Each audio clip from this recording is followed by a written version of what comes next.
It's out of the basement and into the backyard for the model train set. This trend is called garden railroading, and it merges two hobbies, gardening and model trains.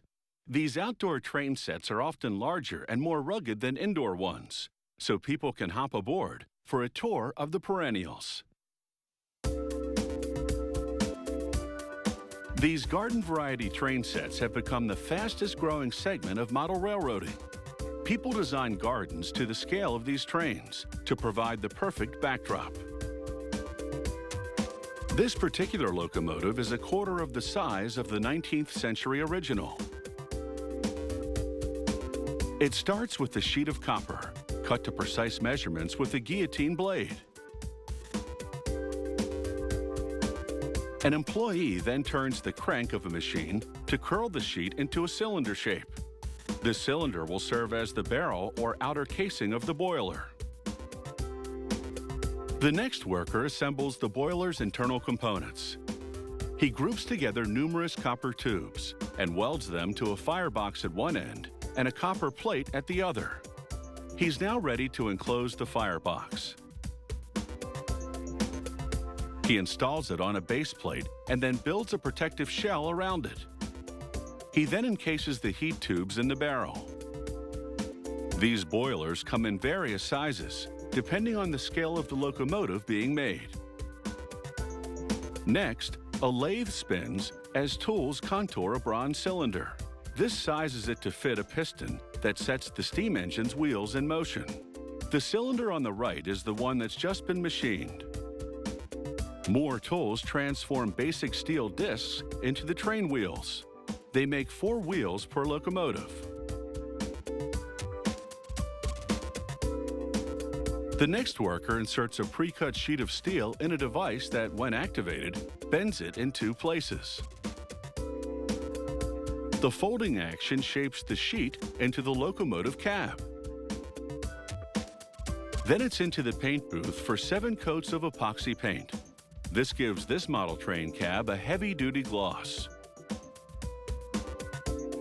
With a steady hand, a painter now applies plastic tape around the perimeter of the cab to create a kind of linear stencil. He arcs the tape at the corners to soften the look. And then he brushes 2 coats of oil-based paint into the tape stencil. He allows 3 days for each coat to dry. Then he peels off the tape to reveal the crisp, clean lines that now frame the cab. He adds black border next to the white to give more depth to this custom paint job.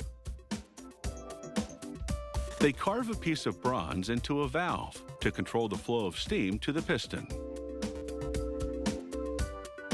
They assemble the locomotive chassis and paint it. They install the wheels and the network of pipes and parts that make them turn. They run compressed air through the system to confirm everything works. The worker adds a little oil to lubricate the wheels and the rest of the parts. He then opens the steam chamber to check the valve and piston action, which is the driving force of this steam locomotive. He pulls the forward and reverse lever to confirm that the wheels run in both directions. He applies the brakes and the wheels grind to a halt. Now that everything on the chassis is checked out, this steam locomotive is ready for the chimney and boiler. The steam dome and a safety valve go on next, followed by the cab and roof. And this garden steam locomotive is now complete.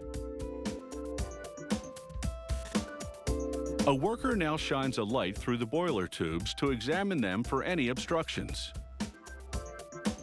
He pokes a brush through them to be certain, and then gives them the all clear. It's time to fire up the boiler using real coal. Hot gases flow through the tubes to heat the water in the boiler. Like a big kettle, this locomotive builds up steam. The pressure increases until it's ready to roll. Aboard one of these garden locomotive replicas, one can relive the heady days of steam engines.